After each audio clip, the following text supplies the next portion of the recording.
11 diena. Pasitikėjimas. Deklaravimas. Kad pajustumėte pasitikėjimą savo jėgomis, reikia jo atsisakyti.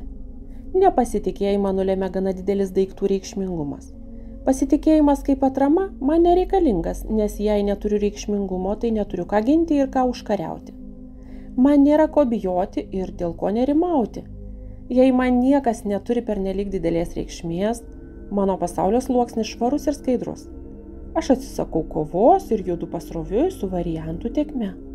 Aš tuščias, todėl nėra už ko mane užkabinti. Man nebūtina kovoti, aš tiesiog ramiai einu ir pasiimu tai, kas mano. Tai jau netrapus pasitikėjimas, o ramus ir sąmoningas koordinavimas. Aiškinimas.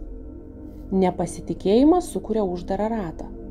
Kuo svarbesnis tikslas ir kuo karštesnis noras jį pasiekti, tuo didesnis nepasitikėjimas.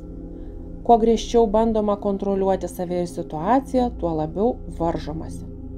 Kuo didesnis nerimas ir susirūpinimas, tuo greičiau jie pasiteisina. Kova dėl savo reikšmingumo atima energiją. Kaltės jausmas apskritai paverčia gyvenimą apgailėtinu nevykėlio vegetavimu. Kaip išsiversti iš šio klaidaus labirinto? Niekaip. Iš jo negalima išeiti. Labirinto paslaptis tokia. Jo sienos sugrius, kai jūs nustosite ieškoti išėjimo ir atsikratysite daiktų reikšmingumo. Atsisakykite kovos dėl savo reikšmingumo ir jūs jį tikrai įgysite. Liaukitės teisintis aplinkiniams ir jūs atsikratysite kalties jausmo.